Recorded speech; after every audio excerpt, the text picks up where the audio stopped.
y'all? So, this is number 2 for the D's in my vinyl collection. We're gonna start off with David and David, Boomtown.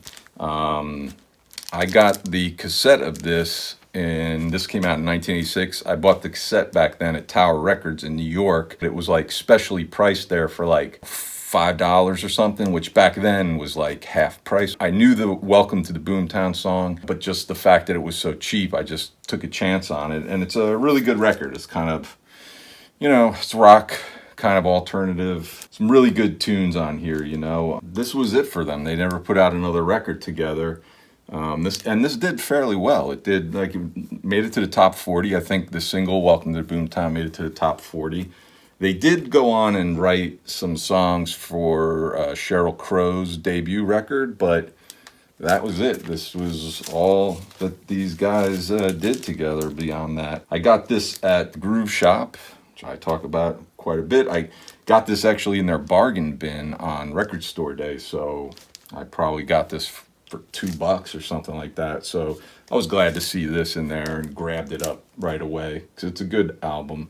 I like it a lot. I've since bought the CD, picked it up. I do that probably more often than maybe I should. I'll pick up an album, and if I like it, I'll then end up buying the CD because I want to be able to put it on like my iPhone or whatever. A lot of times that's with records that I don't know, like the Jim Carroll Band. I didn't really know that album, and then when I got it, the vinyl, and listened to it, then I ended up picking up the CD. This one I knew, obviously, but I didn't have the cassette anymore, and I didn't have the CD, so when I picked up the vinyl and it sort of reminded me how much I liked this album, then I went out and dug up the CD. But it's a good record, David and David, Boomtown. Next up, we've got Like This by the DBs. Again, you hear it all the time from me, I'm sorry, but got this at the Groove Shop. Got it during their going out of business sale.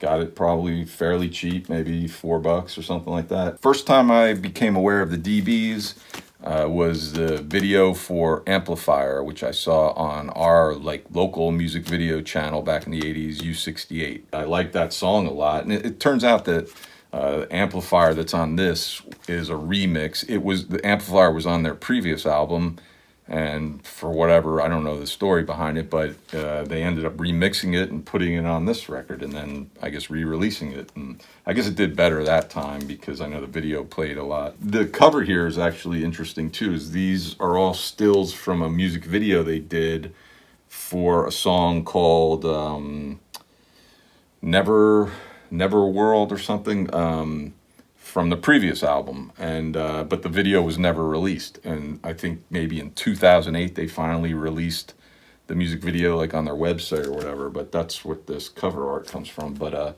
good band, I guess back then, mid 80s, this would be, they were sort of peers with REM or Replacements, kind of college, sort of part of that college rock scene, or early alternative rock. But good band, DBs, Like This. Now from 1977, part of that whole New York punk scene that revolves around CBGBs, Dead Boys, Young, Loud, and Snotty. This is on green vinyl. This is a Rhino reissue on Sire Records. Punk rock, good band, great tunes. Debaters, Cheetah Chrome, can't go wrong. Got this at the Groove Shop. It was pretty expensive, and I'd been eyeing it up, but I just didn't want to drop $20 or whatever it was. And I guess I waited, and when they finally had their going out of business sales and everything was discounted and it was still there, I decided to grab it. Speaking of what I was just talking about earlier, this is something I didn't have on CD. I didn't have anything by the Dead Boys, maybe a couple of digital tracks, but I didn't really have anything. Picked this up, really loved it, and then went and dug up the CD somewhere and picked that up as well. Sonic Reducer's on here. That's probably one of their more recognizable tunes. The Beastie Boys sampled that on a song on their To the Five Boroughs album. But great band, Dead Boys, great punk rock band. Speaking of punk rock, we've got The Dead Milkman, Big Lizard in My Backyard, 1985, their debut. Got this at a cool record store down in New Orleans called Scully's, and unfortunately, I think Scully's finally closed down. I when I was working down there in Baton Rouge for the better part of 2 years, I'd go down to New Orleans pretty frequently. Scully's was great because dude working there was really cool. They seemed to kind of focus on a lot of punk and stuff like that, which I like. So it was always a treat to go to there.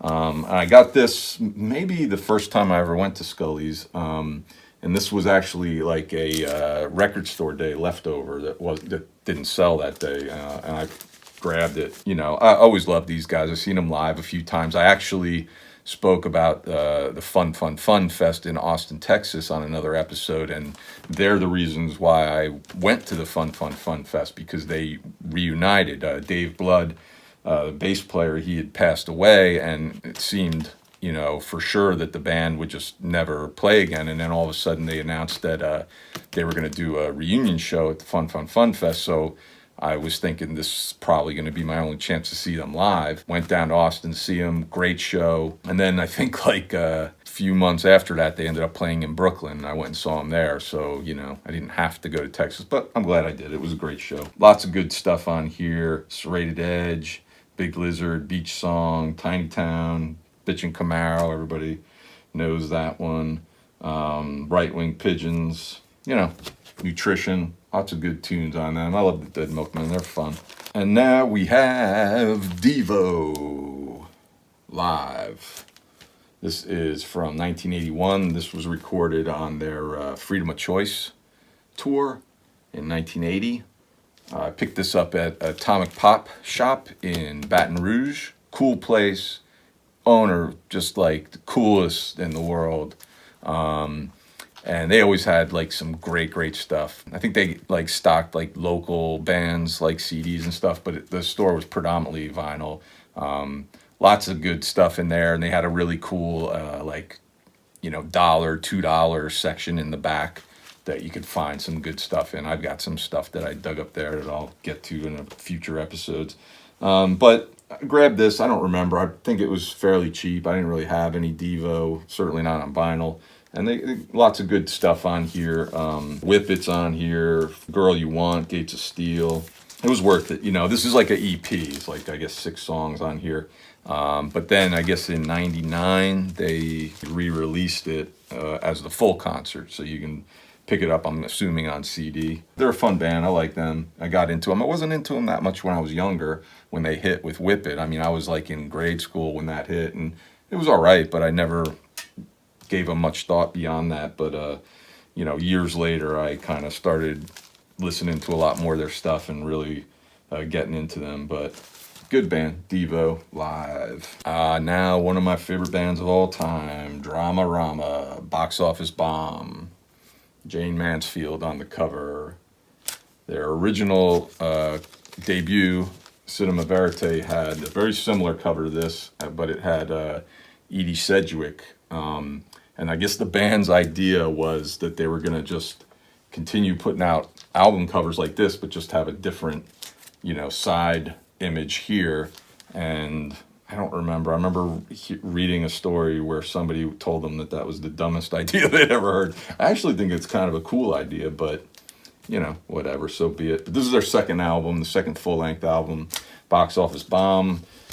Whenever you hear them talking, they seem to be a bit disappointed by the response to this record, but I love it. Steve and Edie on here, New Dream, Whenever I'm With Her, Spare Change. These 3 songs that start off side 2, It's Still Warm, Out in the Rain, and Baby Rhino's Eye.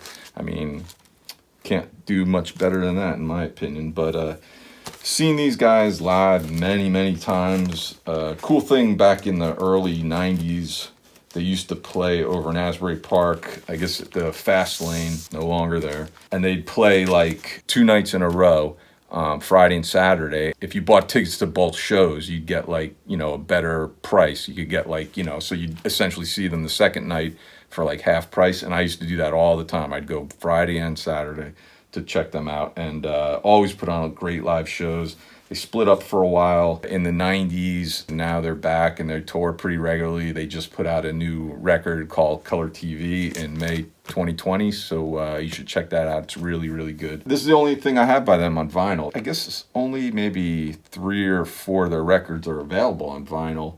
My favorite vinyl isn't available on vinyl.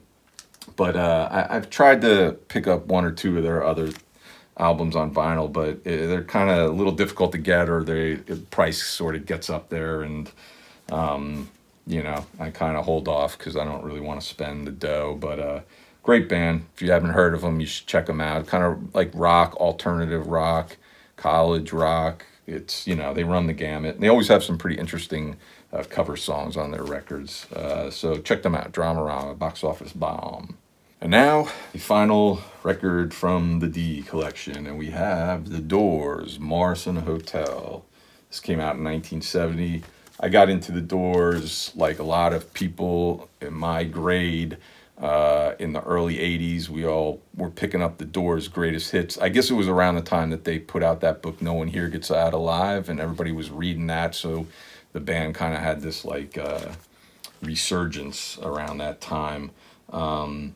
I like The Doors. I think the greatest hits record, I picked that up back on cassette back in the early 80s, and we listened to that all the time, and never really their albums. I got into them picking up their albums a lot later, but this is my favorite record by them, Morrison Hotel. I like this one a lot. This was kind of like them trying to sort of get back to basics, blues, rock. I love all these tunes. Roadhouse Blues, everybody knows that. Waiting for the Sun, You Make Me Real. Peace Frog, I love Peace Frog. Queen of the Highway is one of my other favorite tunes on here. Indian Summer, Maggie McGill, Land Ho.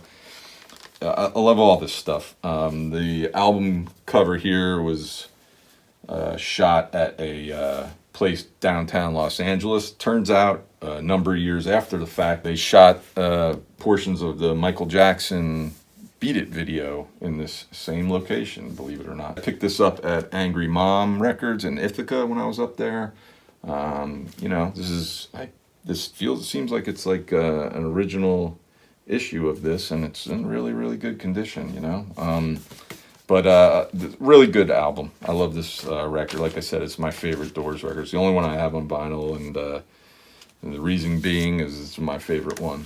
So I don't need to tell you anything else about the Doors. You all know who they are, right? So anyways, that's the end of my Ds. Hope you enjoyed that little trip through my collection. By all means, subscribe, and please comment. Let me know what you think of these records or any other records by these artists, and we'll see you next time. All right, see you later.